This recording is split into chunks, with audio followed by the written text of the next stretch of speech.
Welcome to Built from Scratch. On this show, I interview entrepreneurs under 30 to hear about the stories of their initial success. My goal is to encourage the next generation of leaders to take action and make a difference. I'm Eric Libby. On today's episode, we have entrepreneur Michael Blum with Chewk's Cookies. Originally from Edina, Minnesota, Michael started his entrepreneurial journey at a young age by reselling vintage clothes. In 2021, while attending Grand Canyon University, he went on to co-found Chewk's Cookies. What began in a dorm room quickly grew into a thriving business with 2 food trucks, a storefront, and features in outlets like Phoenix News Times. After selling his share of the company in January of 2024, Michael is now the Wholesale Accounts Lead at Dodo Coffee Co. in Fayetteville, Arkansas, where he's bringing his passion for people and storytelling to the world of coffee. Michael is just 22 years old. Michael, welcome to the show. Hello, everyone. We are going to have some fun today. So what I do to start every episode, Michael, is obviously you've had a lot of experiences. You've had a couple businesses over that you've worked on in the past couple years, few years, 5 years or so. But I'm going to start back at the very beginning. Like, you grew up in Minnesota, and I'd love for you to tell the listeners, what was Michael Blum like when you were just a kid? Michael Blum was a wild man. I think in the view of business, I was always a people person. So before my vintage stuff, my dad would tell me to go like knock on doors to be able to shovel someone's driveway, or like knock on doors to start lawn mowing. I never wanted to do that. And I did it once and I got halfway around the block and quit. I just didn't appreciate that, but I appreciated finding ways to connect with people and watch them fall in love with things. There was this Lake Calhoun. I'm sure you know it. Lake Calhoun, the lakes. Love it.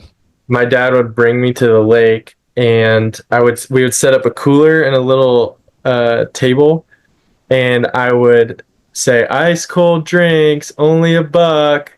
And we just had it packed with drinks on a hot summer day. And then made a sign that my dad was having me make, and he saw that I didn't know how to spell college. I was spelling it collage. There you go. Was like, wait, let's keep it like that. So he intentionally kept it like that. And so I said, raising money for my collage fund. And so the spelling error made it look cute to everyone.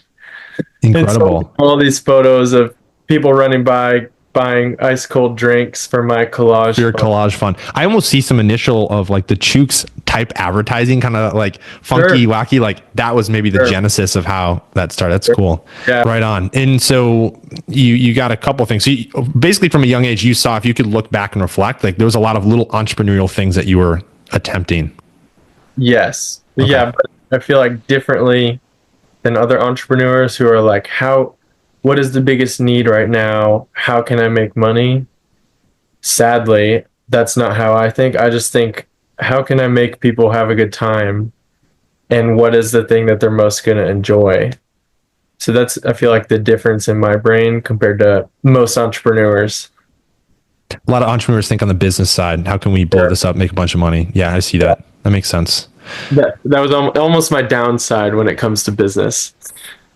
It could be a very valuable partnership with someone. I think we'll go into that at a little bit later in the podcast with your partner, but good complementary. You have both sides, a community oriented, and then the business side, they partner well together.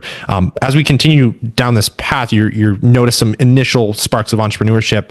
It sounds like your parents, because I think that's always really helpful to have good role models. Were your parents pushing you towards business from a young age? Like even when you come on to found that company in high school, do you feel like they pushed you along the way?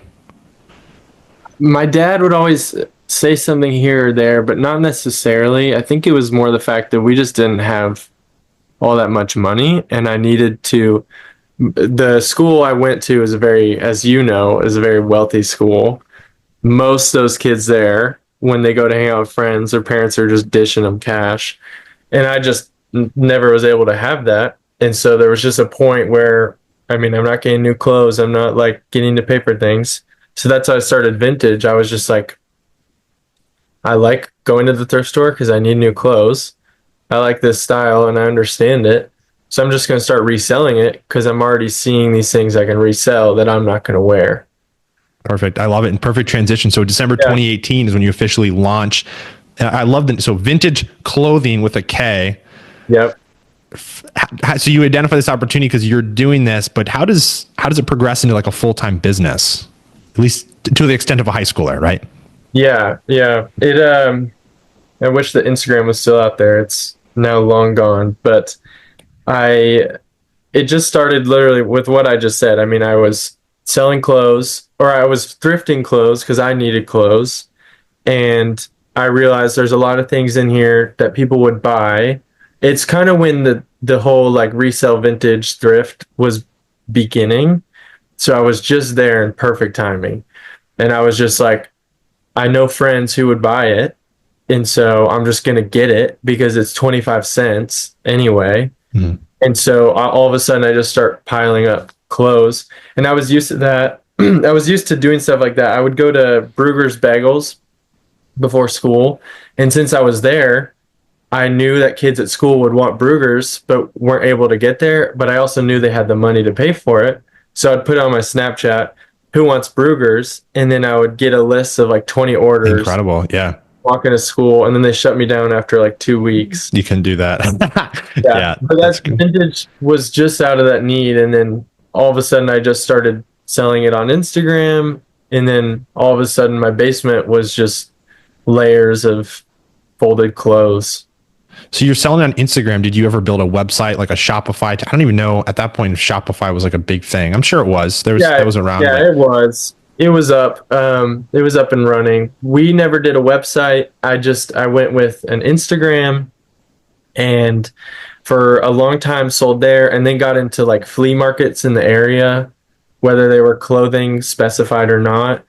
And then I just got the right connections, and I had enough connections to get into enough events to where it was sustainable enough to just do events and not worry about like an online e-commerce thing. Sure. So that's kind of how that went. And I just selling on Instagram wasn't necessarily practical or enjoyable at all. So I'd kind of wait for those. You enjoyed going more into the person events where you're actually seeing people and they're coming. Yeah. And people just DMing saying, I want this, doesn't really work because it doesn't mean anything. And then they'll back out, and all of a sudden. Right. You had them live. At the events, you have them live. They're ready to purchase. Yeah. Another thing I noticed on that part of the journey, and it was the first true business that you started with structure around it, is you went into a partnership with another high school student. I think his name was Sam. I could be wrong, but I think it was Sam. How did that initial structured partnership, like you guys are so new to business, how did you know, like, let's do this thing together? Yeah. Sam and I were in a youth group together, and we were just good buddies, and he was interested and passionate about the vintage stuff I was doing. And it was about like into my second year of doing it. So it had enough success that like people were aware that I was doing it. And basically I just was doing enough stuff and working long enough and spending enough hours, like, I don't know, just doing vintage things, that he just started to offer help. And I never really thought about it. I was just like, yeah, I need help. Come join. I'm staying up till like, before events, I would be up till like 3 a.m. and then get up at 4:30 to oh my God, yeah, already go to the event. Right. So it made so much sense. Love it. Yeah. Looking back on that experience with vintage clothing, what is the biggest takeaway you had from those 3 years? Since I was in high school, we never necessarily were an LLC, but we did everything up until the point, and we should have been an LLC. To give you an idea of the scale, like when I would do weekend events, we were definitely making a lot of money. But the biggest thing I feel like or the things I learned were just that I think everyone thought they were so busy with school, and all of a sudden I just spent a couple hours selling it and then focusing more on it.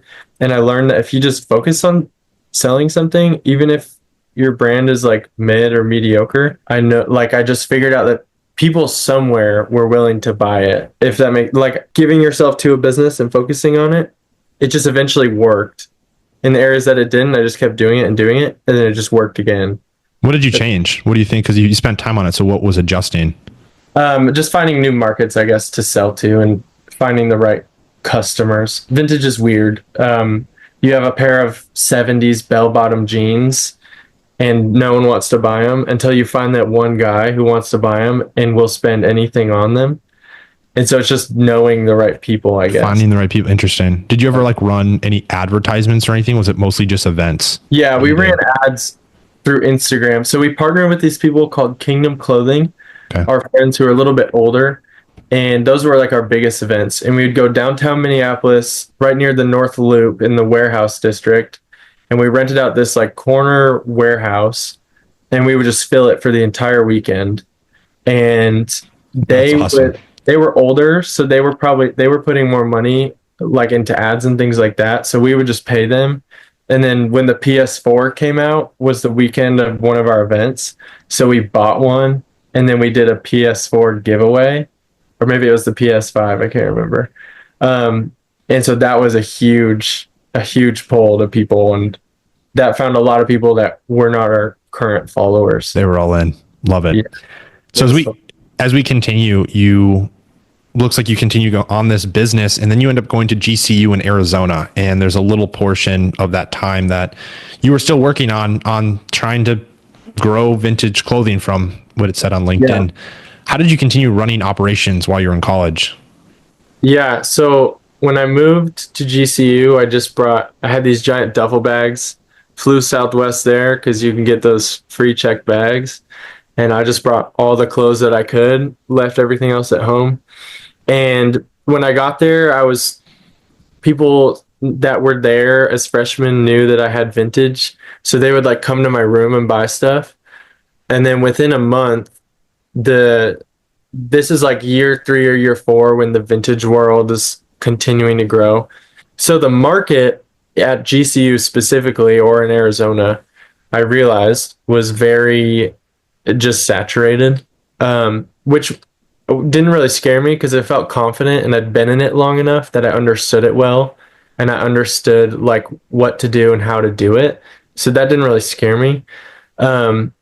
But yeah, I was just selling out of my dorm and sometimes would like bring it outside. There was this one time I was a junior and I drove with my brother to school. I drove him to GCU. My older brother went there.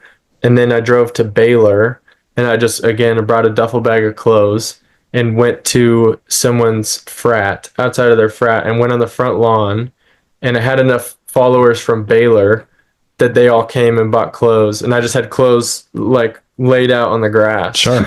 So if you're bringing out a duffel bag of clothes, like how much could you expect in a, like you get rid of it, you sell all of it. How much money are you making on a trip like that to Baylor? If I sold everything, probably at least $1,000. It all just depends. The nice thing, the way I did it, a lot of vintage companies can't even do anymore because the Goodwill bins are so just bought out by their vintage kids. I was buying everything from the bins, which just kept my price at like 50 cents an item roughly. And so at the end of the day, I could sell everything for $10 and be fine. And have really great prices. Incredible margins. Yeah. Incredible margins. It was more your time. It was more your time in storing it than anything. Yes. Gotcha. So as you continue, you're working on this throughout that 2021 year, and there's kind of an interesting intersection here. Yeah. And so in October of 2021 is when you partner with Hunter and start this initial idea of Chewks. But I want to flash back first to 2019 because this is kind of where it was the inception of an idea came. So back in 2019, he was at a high school prom in Colorado, and I saw the story on the Chewks website. I'm sure you've heard it 100 times, even though you weren't exactly there, but how did that story go? Hunter describes it in a funny way. This is the origin story of his cookie dream. Hunter's 2 years older than me. He was at high school prom and they were downtown Denver and the power went out. And so everyone's like, what do we do? They leave the building and there's Insomnia cookies glowing purple. And so him and his friends went and he thought, wow, this is a great idea. And so I don't know how that sparked him to just this whole new thing, but he kept this dream. Then he went and did a gap year program. And in that gap year program, he became friends with the chef and he learned a lot of little just tricks here and there about how to bake cookies. Not that it's a complex thing anyway. But Hunter and I don't have any background with baking. That's incredible. Anything with something. And then another part of that story that no one really hears about is in 2020, I went to visit my older brother at GCU. Hunter was a freshman, and I met Hunter. My brother introduced me. He said, Michael, you have to meet Hunter. He's an entrepreneur like you, and he has this business idea. You have to tell him. So for some reason, my older brother was telling Hunter that I would be a good guy to talk to about it, or have good advice. Sure. So I met Hunter, and he pulled me into this bathroom. We were in someone's apartment, and he pulled me into the bathroom and told me his whole cookie dream. And I was still in high school, so I was like, yeah. Like, what do you, like, why are you telling me this? It sounds fun. It sounds fun. Like it wasn't like he was asking me to join, or he was just telling me about it. And I was like, sweet. I was like, yeah, it sounds like it could work. I don't know. And then never thought about it again and went home. And then I go to school the next year, and all of a sudden, bang. So in 2021, you fast forward to that year, and Hunter decides he wants to go all in. So he sells, what I saw, he sold his car, he got a loan, and he realized he needed a business partner. So what was that like initial founding? Like, you guys come together, like what did that look like behind the scenes? Yeah. So I was still doing vintage, and that it all kind of happened within a week or two. It was 1 week. I was not sure. I wanted to keep doing vintage because I've understood it, and I understood that I could do it. So in a way, it wasn't as hard of work, or I didn't have to like learn something new.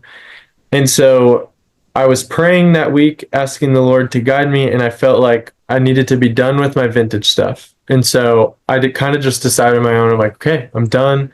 I texted some friends who I know in the vintage world, who've continued to grow in the vintage world in like West Monroe, Louisiana, and in Fayetteville, Arkansas, and San Antonio, Texas.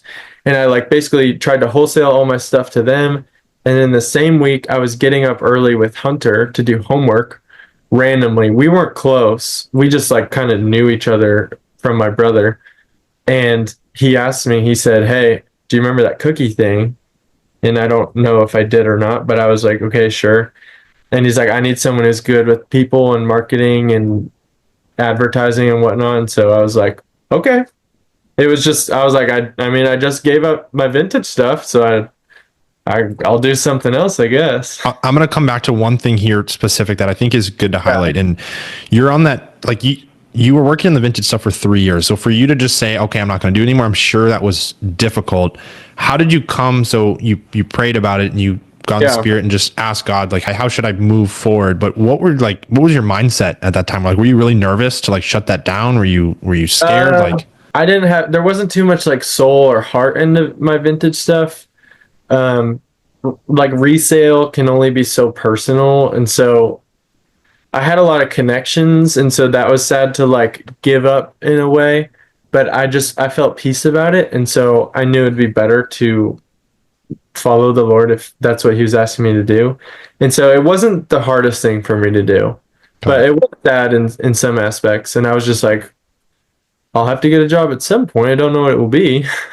So you had to break off the old and then come in with the new. And you guys have this conversation. You and Hunter are talking about, hey, this is the ideas here. I'm going to go and sell my car. I'm going to go get these loans. What were those first initial steps of actually making it a reality? I saw there's an event on November 30th that was crucial, but was there leading up to that before that big event? I can't even remember a conversation about Hunter being like, yeah, I'm going to sell my car. It just happened at one point. It wasn't, things just happened. I don't really know. Like all of a sudden we were learning to bake cookies. I don't know why I never thought to myself like, okay, wait, starting a business with someone, do I want to do this? I was just like, okay, sure, let's do it. Like knowing that starting a business, you don't make that much money. And so it wasn't necessarily even like I was getting a job to pay the bills, because I didn't. But yeah, we just started talking about like, what are we desiring?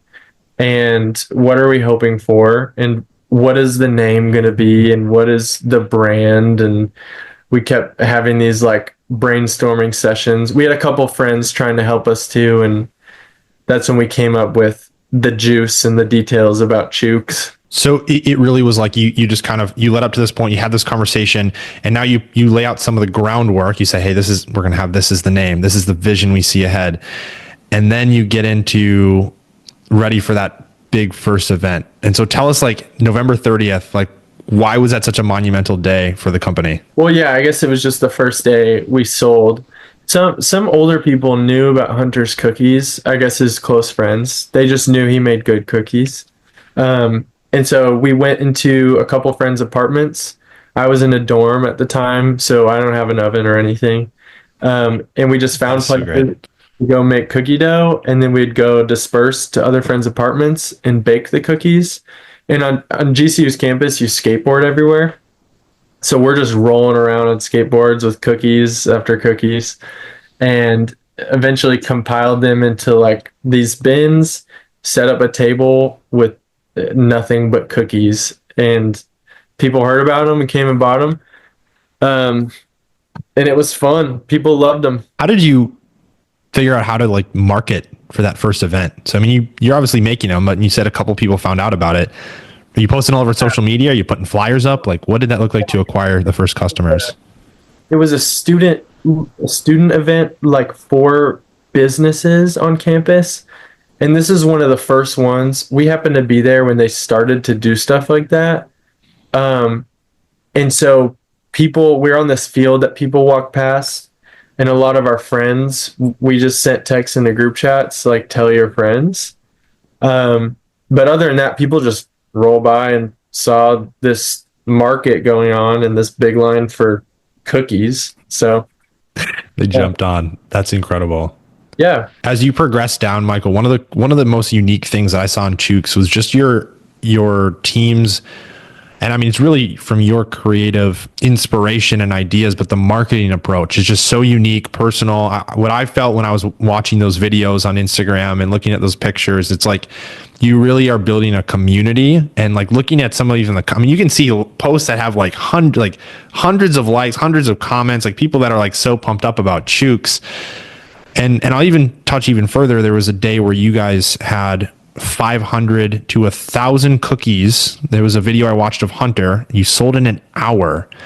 And granted, like, it started on campus. You're probably telling a few people, but how did you attract that many people to your brand? I mean, the process of Chewks was, we mostly sold on GCU's campus. And so there were days on like at their student markets, with tables, or out in the middle of campus at tables, or at one point we were under this apartment building inside at a table, and they would let us come weekly. And so people just heard about it. And then the Instagram was honestly our big thing. We would get hired out by different ministries or churches around GCU. So that was also huge. Like, we would cater and bring cookies to them. So that was always helpful because a bunch of students were there. But yeah, they were just good. They were just good cookies. And the Instagram was, I think, a little more attractive than most Instagrams, at least for students at the time. So it was like easy for them to feel like they want to follow along, at least. Sure. A lot of people would find us through Instagram. Did you ever take, like, with those initial people that were coming out, did you ever take like selfies with them on your page on Chewks? Like, hey, check out XYZ person came in, like, all right, come get your cookie. This person's getting there. So kind of like almost like bring them in so they can repost it, like make it really easy for them.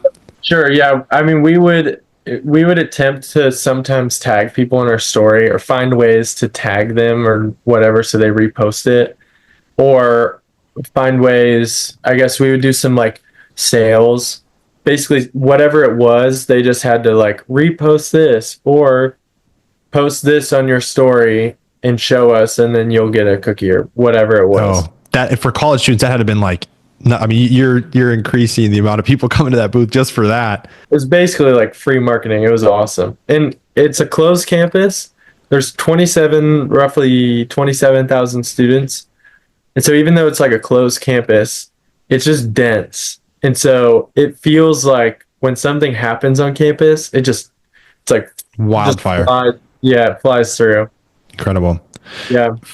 For our listeners, I think I'd really recommend going to look at the Chewk's pages, like the Instagram, and there's a couple pages that they have, I think, that were really unique. But I want to know, I'm just going to get in your mind a little bit, Michael, like when you're making the content specifically, like the creative side of it, how do you think about this? Like, how are you approaching, like, there's some ones that like showed, I don't think it's him, but Isaac Newton, and like the instead of the apple, it's like the cookie falling out of the tree. There's like one that's like a UFO flying over and it steals the cookie. Like, what? I mean, how do you think of this?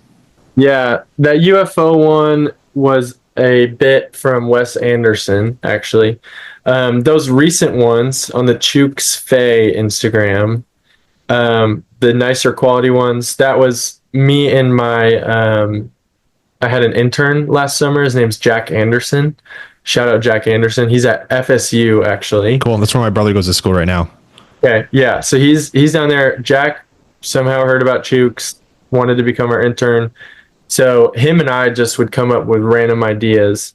But most of the videos ended up, like, I had a little video journal, but it was just a couple words. It was like this, and then it would just remind me. And then I would just sit on it with a friend.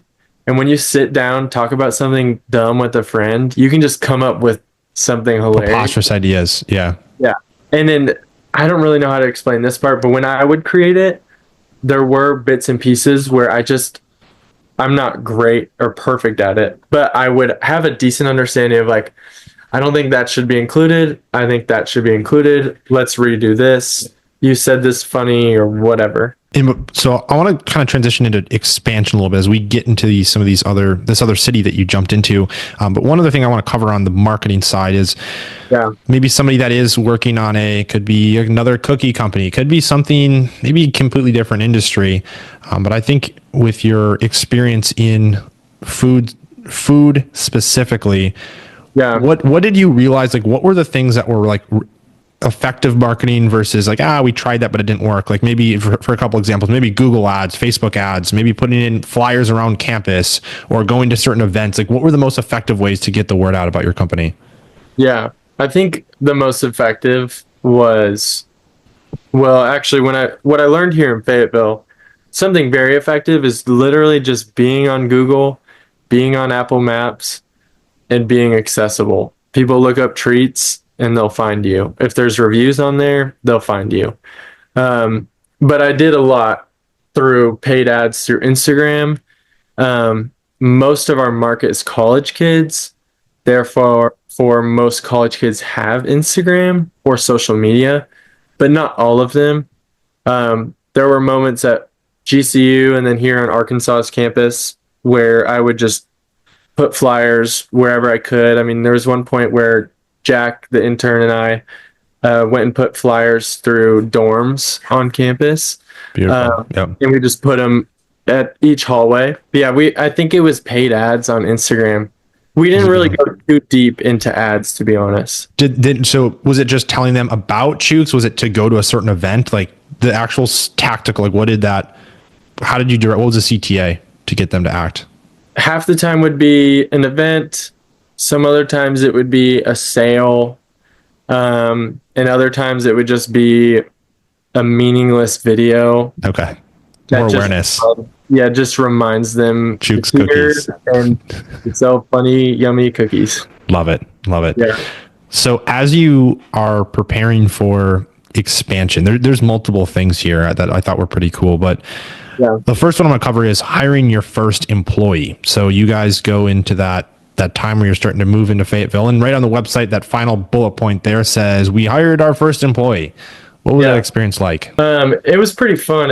It's, again, in a business, a lot of it you're just working and you're doing things. And when those things happen, it usually happens at a point when there's so much going on that you just have to do it. I would like to say it was like, we hired our first employee, like high five, but it really wasn't. It was just like Hunter and I are moving and it was like, okay, we have to. Yeah. We're just moving.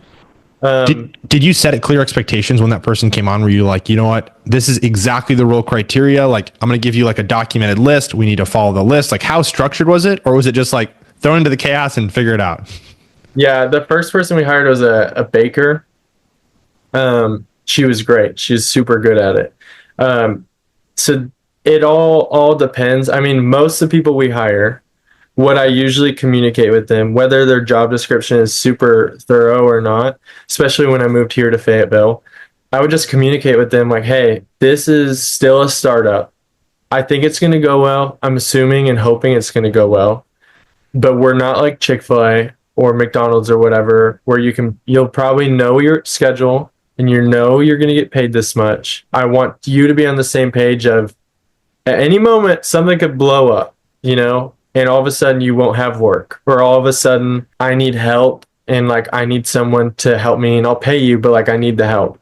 And so getting people on the same page of here's roughly what I hope this is going to be, but just be aware that we're probably not. I would tell people like we're not your most reliant job. Like if you're looking for a paycheck so that you can pay for gas and food, don't work for me, because I want to be like sure-footed and know that I'm going to do that, but I just can't promise that because we're not 100% sure. So that's usually like the bit I would give people. But most of the time, it was pretty clear and concise what they were doing and how to do it. It's setting the expectations up front. And I think that's big. And one thing I've learned too is if you can set the expectations that the expectations may not be like super extremely clear, like at least they know like what they're walking into. They have a better idea of this might be chaos, but some people kind of like some people want that change. They want to like, all right, just throw me in, like I'll figure it out and this will be fun, rather than like same thing every single day, right? So on the next point, which I thought was super cool when you're prepping for expansion, was renovating a camper. And so for the context for the listeners, they have, I think it was two food trucks style, right? So two food trucks, and Michael decides that he's going to buy a camper and then renovate it. What was that experience like? It was great. I loved it. The first camper we got was in Phoenix. We paid a guy a lot of money to go get one from California, bring it back, and then renovate it. Just the bare minimum. It was a lot of money. That's when Hunter sold his car and everything like that. That was beginning of my sophomore year. And then when we came here, I realized that I could probably do it myself because there's no need for plumbing or heavy electrical stuff or anything like that. So since it was like bare bones, it's kind of just like, you can kind of figure it out. So I went on Facebook for a few months and just looked and looked and looked and finally found this one up in Missouri. I went and bought it, and I mean, the one here is from 1963, so it's just a mess, and spent a few months just gutting it. I mean, YouTube after YouTube, and you just kind of, I don't know, you figure it out. You nail things together. I mean, it is not sturdy or safe by any means, but I guess it could sell cookies. It could sell cookies, and that's all we needed. Right. And it made a lot of money and it looked cute. So it works. So Michael, once you finished with the camper, so you got two campers and you hired your first employee, and one of the things you decided to do was to go and get a storefront where you're selling Chewk's cookies. And I'd love to know kind of just what made you, because that's a big investment at this point. Like you're getting into that next level where you have overhead for your company you really have to worry about. With all this going on, how did you know that it was the right time to make that decision? Hunter and I think it's something that we probably could have done better in terms of trying to sit down and be like, okay, here's where we're at, here's where we're going. But because we didn't do that, when it came to the storefront, we talked here and there about it. At this point, I was in Fayetteville. And so it was just like GCU. We'd been trying to get on GCU's campus for a long time. And we had meetings with pretty much everyone. Long story short, it just wasn't a fit. So we were just like, we need somewhere to sell consistently. So at the same time we got on ASU's campus, Hunter went and had one meeting and ASU was like, yes. So we took our food truck to ASU 5 nights a week. And then we got the storefront. Hunter, we had this friends that worked in this coffee shop where the storefront was. And Hunter saw that it was open and called the realtor and just started talking about prices. And it kind of just happened. Like he just texted me one day. He's like, we have a storefront. And I was like, okay. Interesting. So looking back on that, was there any mistakes that you made? Because I mean, again, extending the overhead, would it have been better strategic financial planning? Like, all right, was this the right time? Like, do you think you made that decision at the right time? I think we made it at the right time, honestly. It's a big upfront cost. He's leasing it, but so Hunter took out some loans for it.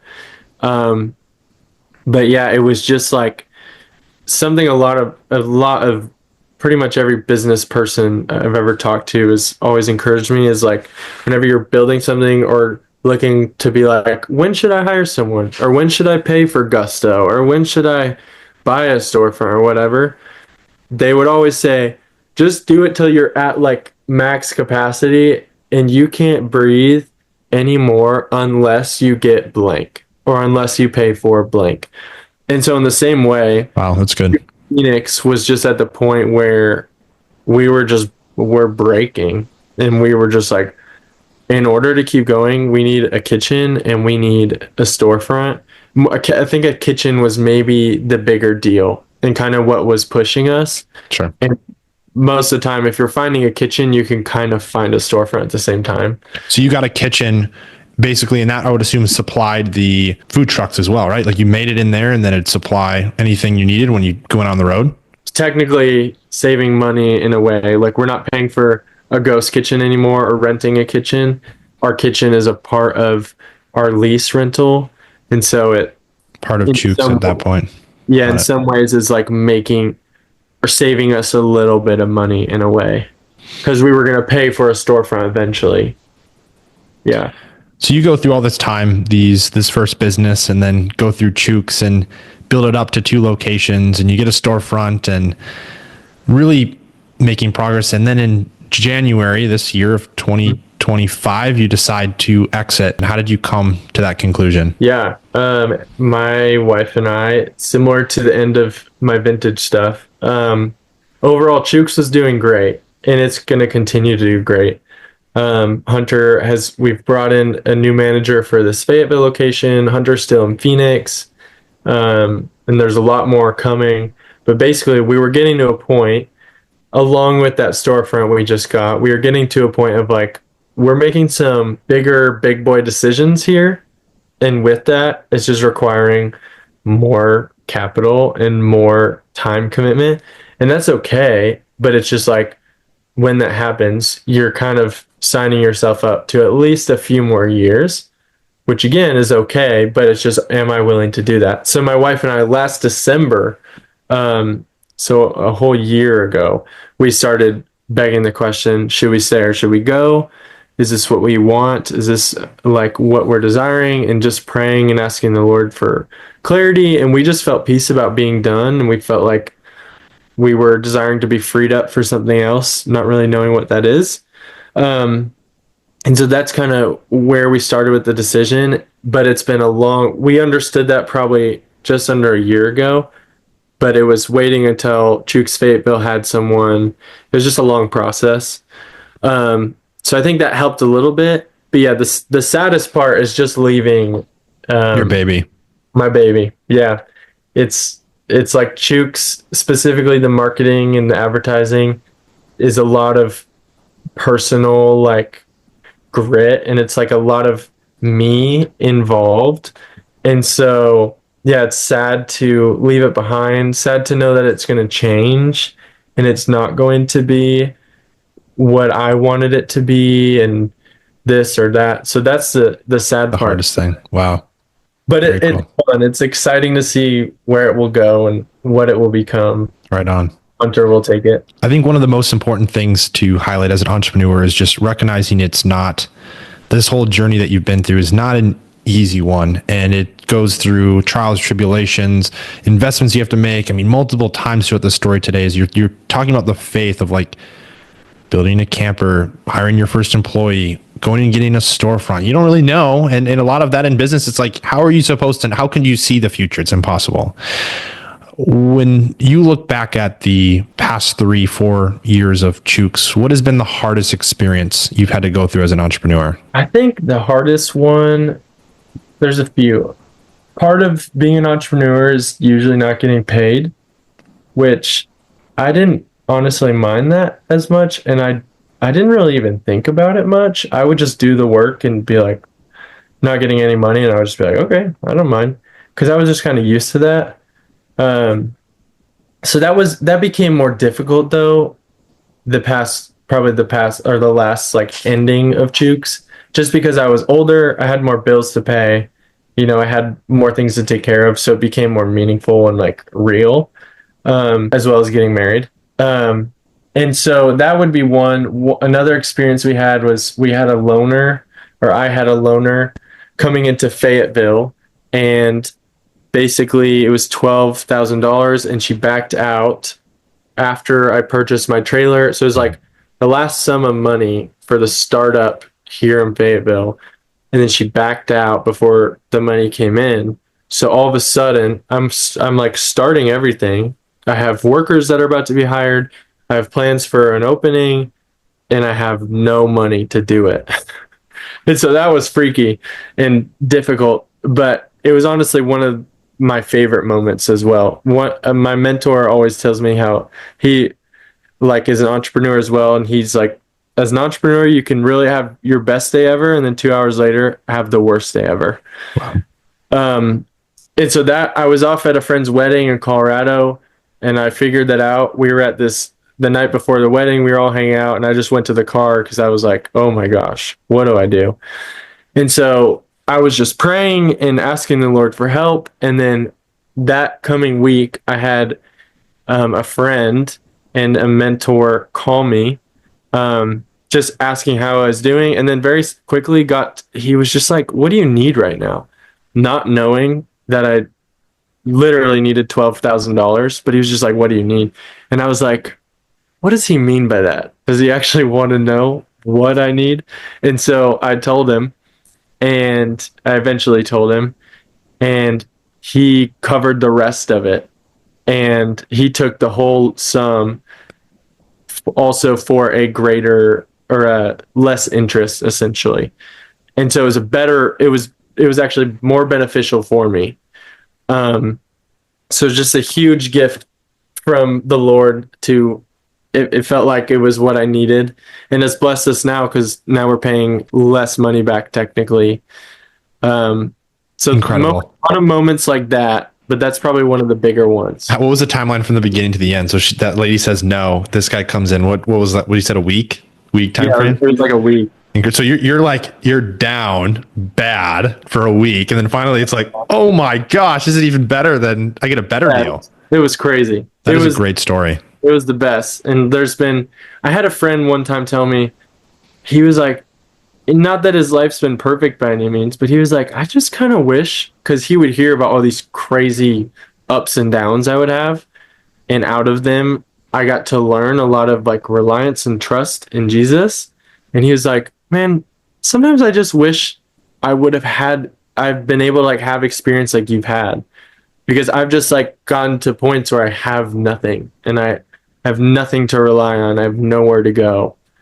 And so I'm really grateful. Those are some of the like moments in owning a company, even if I made nothing from it, that I'm super grateful I've been able to experience, because it's taught me to not live in worry or fear, or because owning a business a lot of times is just like, you're just worrying a lot. Naturally, you have a lot of things to worry about, but that's just consuming, and it consumes your brain and your life.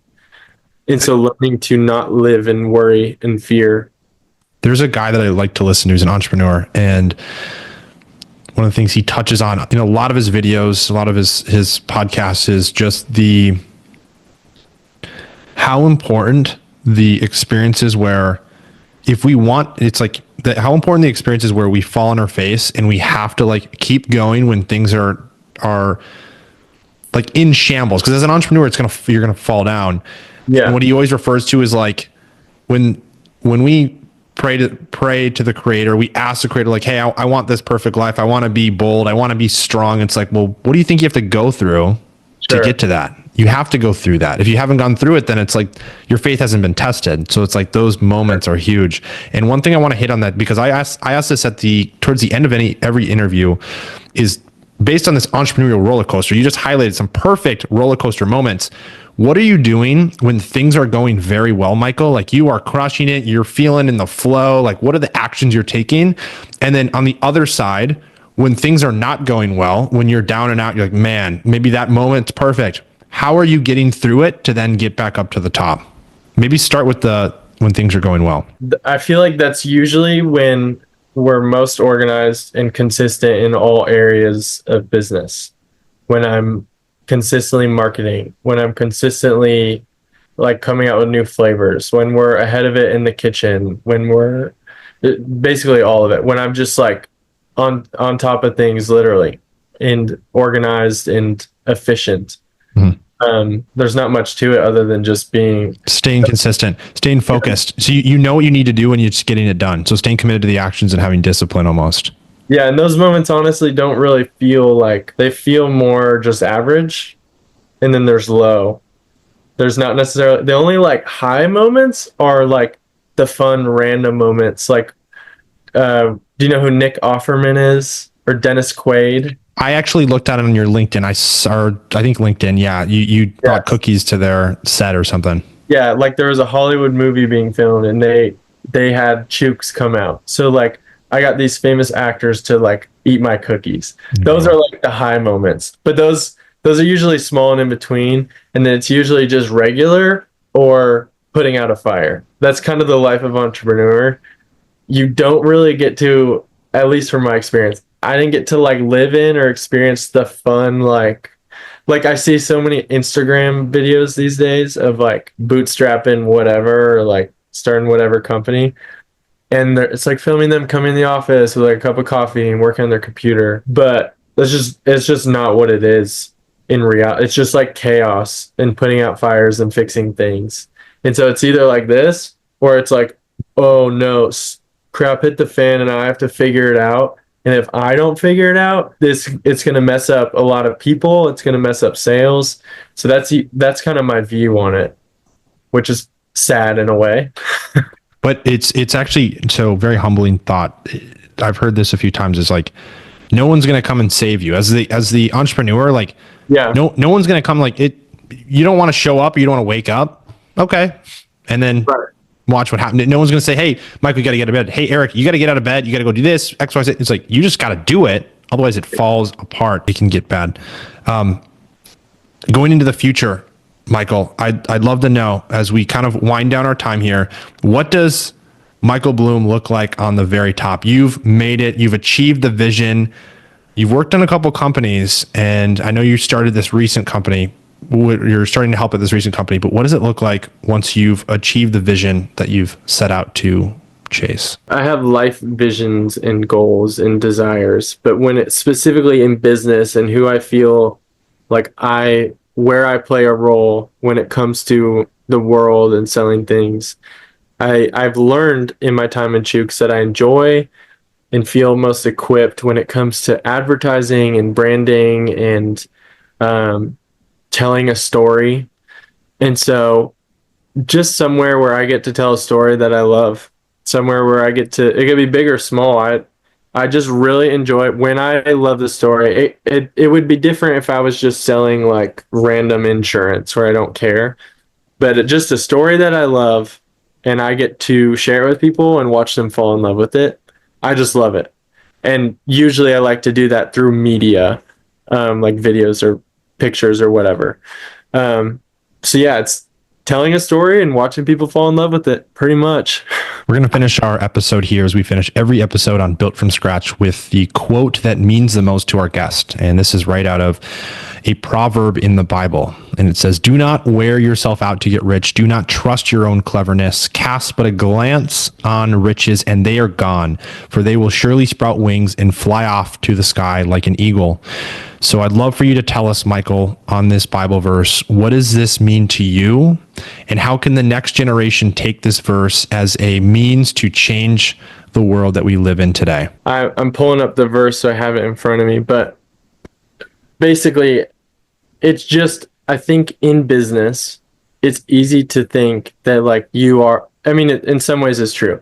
You are the achiever. You are the reason, blank, blank, blank. which is true. Like, you are the worker. You are the one putting in the work to make things happen. But all the moments within Chewk's, within Vintage, within my friendships and relationships, where I was like, I need to rely on myself and what I can do, and I need to figure this out. Like, there's healthy moments of like, I need to figure this out. How do I find a solution? Whatever. But the moments where I'm just reliant on me, everything would just crumble and it just wouldn't work. But when I would give it up and submit it to the Lord, especially in the moments when I was worried or stressful or like anxious about what's to come, those were the moments where I'm just like trying to figure out my own strength. And then when I would just submit it with no confidence of what's going to happen tomorrow, no confidence that I'm going to be able to pay all my loaners tomorrow and to be able to pay my workers tomorrow. And every time when I submitted my like confidence and trust to Jesus, everything just worked out. Not that like necessarily I made more money or whatever, but my life was just like now in the hands of him and he took control. And so I just have found and learned from, I had this mentor ahead of me. I got to watch him through moments where he took it, like not in a horrible way, but just kind of took it into his own hands. And he has a wife and kids, so there's a lot more in danger there, I guess. And I learned from that moment, and he's always taught me that like you just have to give it to the Lord because it's not yours. And no matter what I grow something to be, it's still not mine, and it's not mine to keep, and it never was.